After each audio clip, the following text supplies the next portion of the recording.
Buenos días. El vídeo de hoy tratará acerca del dolor neuropático de miembro inferior o comúnmente conocido como ciática.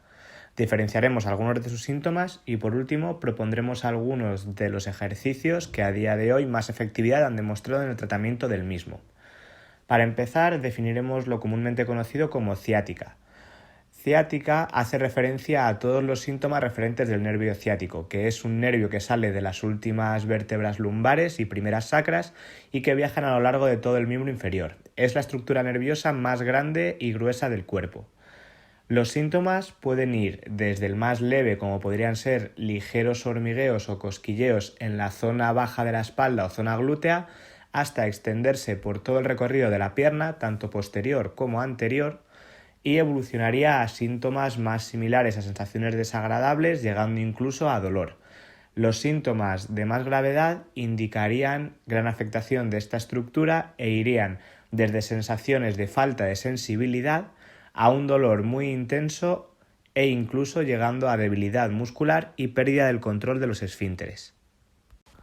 En la mayoría de los casos la sintomatología es leve, yendo desde un hormigueo, molestia o dolor leve de la zona lumbar hasta el pie por la parte de detrás. Comúnmente no pasa del pliegue de la rodilla hacia abajo.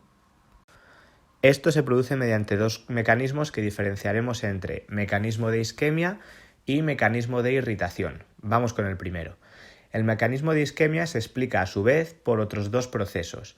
El primero es la falta de movimiento, lo cual a día de hoy es bastante común. Pasamos largas horas sentados, más en una situación como la que estamos viviendo ahora. Esto hace que el nervio, al ser una estructura cuya nutrición es muy pobre, le llega muy poquita sangre, se valga del movimiento para que la nutrición sea adecuada. Si a día de hoy no realizamos un movimiento adecuado, este nervio se va nutriendo cada vez peor y comienzan las sensaciones de isquemia que irán evolucionando desde pequeños hormigueos a molestia, dolor e incluso llegando a un dolor muy intenso. Otro mecanismo que explica también esta isquemia es el mecanismo de compresión. El nervio va a lo largo de la pierna y se divide en varias ramas, las cuales se pueden comprimir. Por ejemplo, el nervio a nivel del glúteo pasa por debajo, entre o por encima del piramidal. Existen tres variantes anatómicas. Si nos quedamos sentados mucho tiempo comprimiendo esta zona, estaremos limitando también que se nutra correctamente y daremos pie a la evolución de estos síntomas. El otro mecanismo es el de irritación del nervio. Esto se produce cuando se le somete a un estímulo, a un esfuerzo al cual no está acostumbrado de forma muy brusca y no se le da tiempo a adaptarse.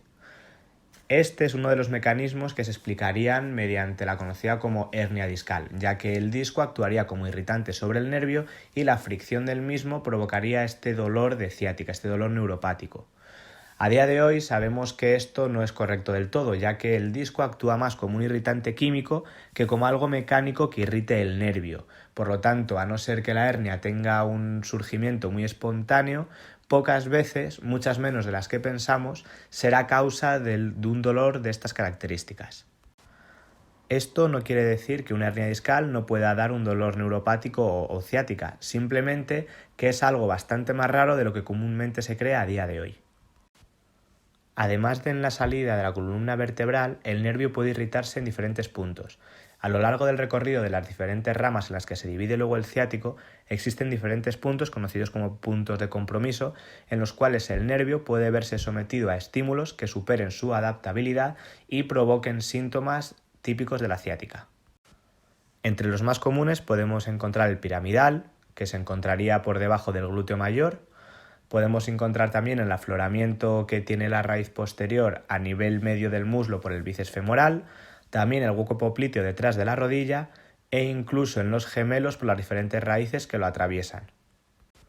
Hay que tener claro que el nervio es una estructura profundamente adaptable y que con tiempo y sometiéndole a esfuerzos cada vez más intensos, el nervio será capaz de soportar aquellos estímulos que en un principio puedan causar el dolor, siendo capaz de evolucionar, adaptarse a las nuevas situaciones y realizar gestos que en un principio sean dolorosos sin ningún tipo de dolor.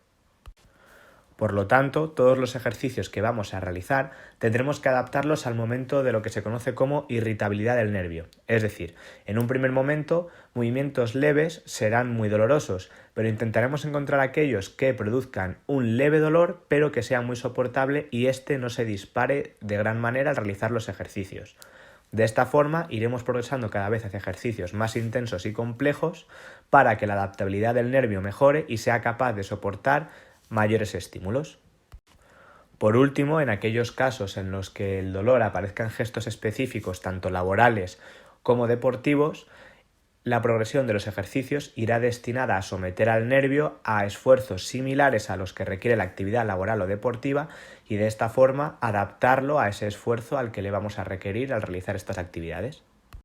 En los siguientes ejercicios explicaremos una manera de meter tensión al nervio y trabajar dándole un estímulo de carga cada vez mayor.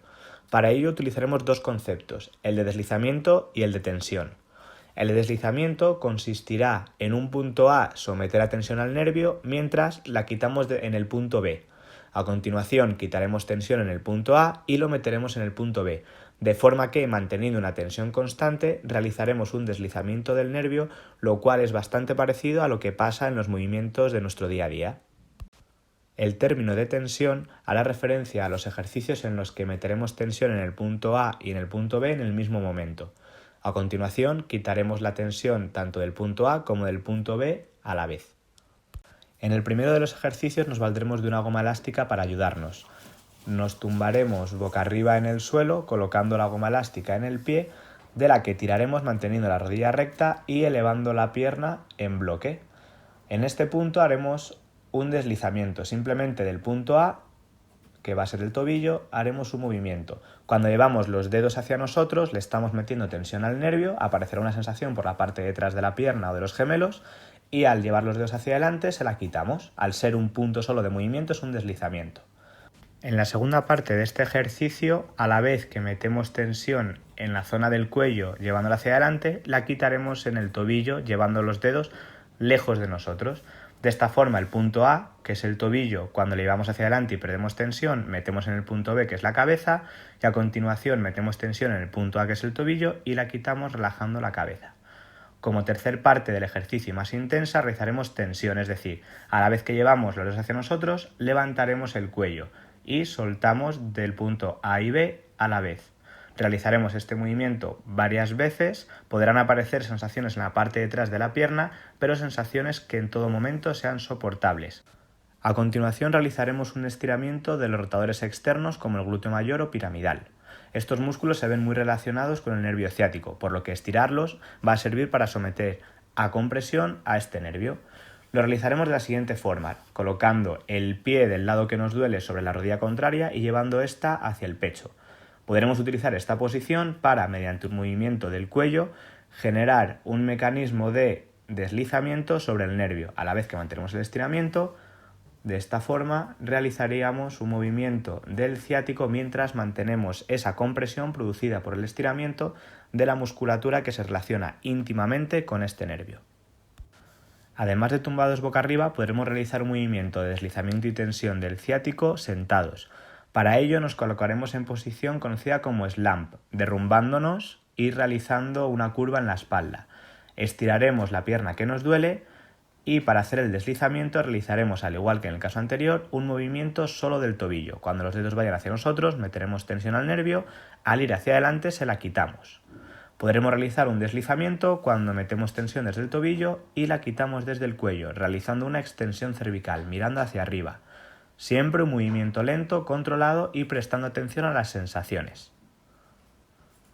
Como progresión podremos hacer un movimiento de tensión, que lo realizaremos mediante el gesto de llevar los dedos hacia nosotros a la vez que le llevamos la cabeza hacia abajo. Para quitar tensión, dedos hacia adelante y cabeza hacia arriba.